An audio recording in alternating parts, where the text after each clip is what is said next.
we see, we watch it blossom into life. We had the Brad Scott memorial broadcast yesterday, and our brother Brad Scott passed to the Lord on July 10th this year, and that's just about a month and a week away. And I organized a get together. Let's just put it online, little get together with 20 some people of his closest friends, and also Carol, his wife, was there the whole time, which made it just even a billion times more personable. Because this was supposed to be Brad Scott's memorial, but after we were done, it's more like it was Carol Scott's, not memorial, but being able to be, I don't even know the word to use there, but every single person that was brought in, that accepted, that came to this event yesterday, every one of them were personal friends of both Brad and Carol.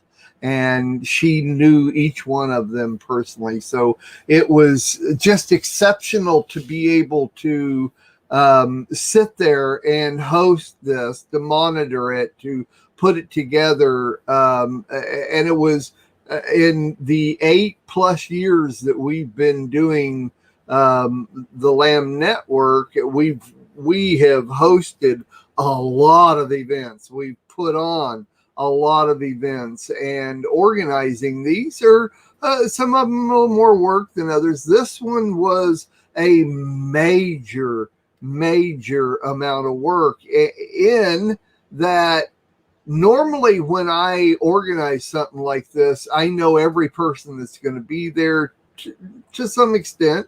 And, I know their personalities. I know, kind of who they are and how they'll be when they're on camera and everything.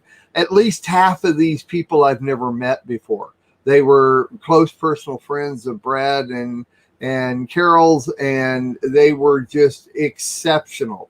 And you could see that when Carol, of course, once again, Carol was there the whole time. And she didn't want to speak. She didn't want to be alone. So I was always there. Whenever I brought her up, I brought both of us up so we could be there, and she felt comfortable with it. But it was just absolutely exceptional for all of these different close friends of Brad and Carol to be able to speak to Carol face to face, and be able to see her expressions and everything that was there. And of course, it was extremely emotional. I have overseen one funeral, and that was my dad's funeral. I oversaw that and was the speaker for that. But for a memorial, usually have a couple of people speak, but this was just exceptional because I'll tell you, had Carol been able to, and of course Carol is under an enormous amount of stress right now, and there's a lot of things happening in her life that there's just no way she could have put anything together. I mean, even something physical in where they were from, which was Utah, and had somebody done that, oh my gosh, the massive amount they'd had to rent a football stadium to get the people, all the people that would have wanted to be there.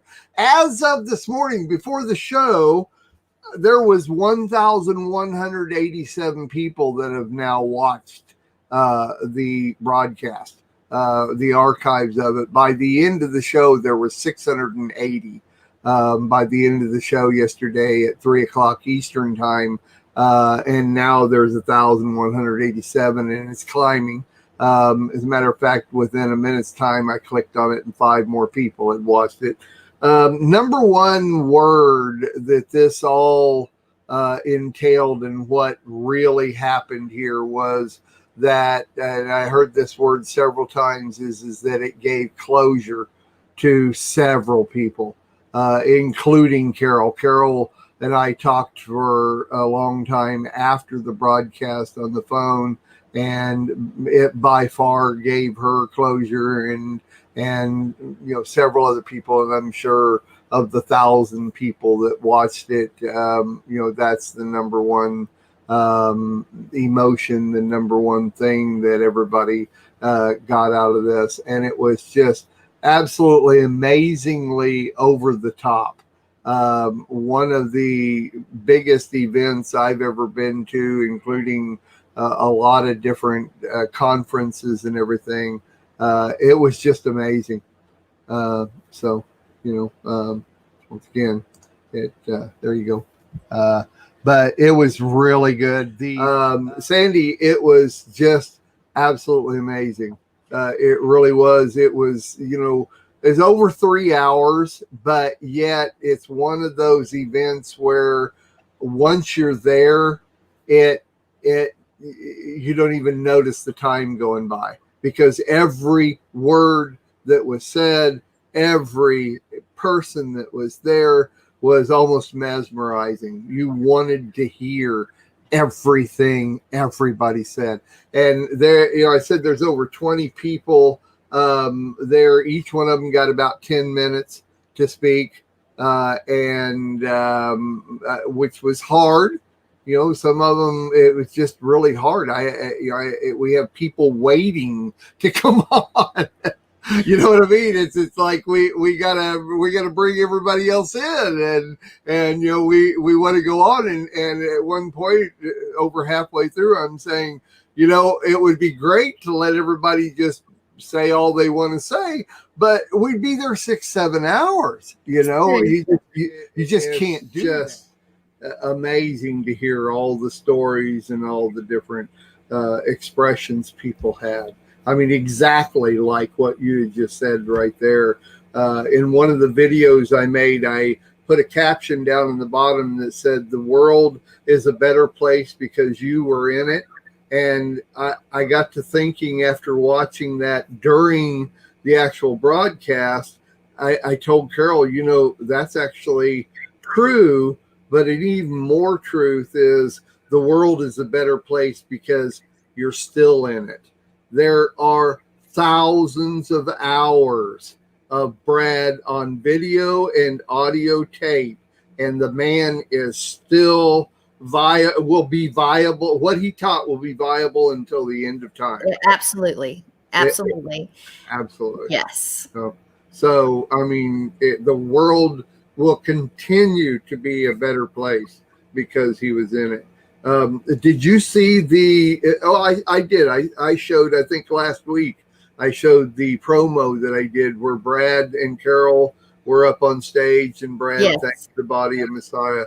Oh my gosh! I just making that promo. I probably went through 5 tissues and had to start and stop because it was just. It's really hard. The man it was just very true. Brad touched everyone. Whether he even did talk to you or acknowledge you or anything, he still touched each and every person. That's right. You couldn't be distracted at Brad's teachings. You'd be full of laughter. Well, go ahead. No, go ahead. And follow the many rabbits he chased. That's true. A couple of notes I took yesterday was people said he made learning fun, for one thing, and that is real true. And everything about Brad was and is positive. It was a constant message through everything, no matter how horrible the world is today, or even the thing he had to go through, this bug or whatever. He called it something towards the end. What? Pest. A pest. Exactly. This past he went through, he still was very positive about it and continued on. One of the most memorable things of the whole day yesterday was The second to the last speaker was Ed Garza, who is a congregational leader down in Florida. He's not a big name speaker. He's just a guy that knew Brad and had Brad come down and speak at the congregation there. And Carol was there several times. And one of the things he said towards the end of his 10 minutes was that he was so grateful that he was asked to come and speak when you had all these other names like Bill Cloud and Rico Cortez and Mark Biltz and Eddie Chumney and Alyssa Allwine. He's saying it's just amazing that I would even be asked to come and speak amongst all of these other people and give my account of Brad. And I said, Brad didn't look at anybody with more value than another person. He saw things the same way. He saw people the same way God sees people. It's like there's no person has a greater value than another person. And it's not that you're there amongst these people, you're entering in with these different people. That's and it's just like so many things, and you come out with being grateful to know that God allowed us to be able to know Brad. And unless we forget, those in the system, in the prison system themselves, he was the first in line ready to love on them as people. So it's not only us, man, he loved everybody. Now, shouldn't we? And so, I guess I got to speak for a memorial with you right now. You do. And, I have the power here. So I will segment this out and add it to it. Well, good. This is really good. I appreciate your saying all that. So the archives will be up later today, and you can come in there and watch each one of them individually. Go ahead. And I want to say thank you for being Ruach inspired and pulling this together, because you were definitely led by the Holy Spirit, and you did exactly what you're supposed to do. So thank you, Mark. You're more than welcome. And I've said it several times now. I have the means and the ability. Why wouldn't I do it? There you go. I wish we could all see our lives and what we do every day that way. It's like, you have the means, just do it, So anyway. A tiny seed, we watch it blossom into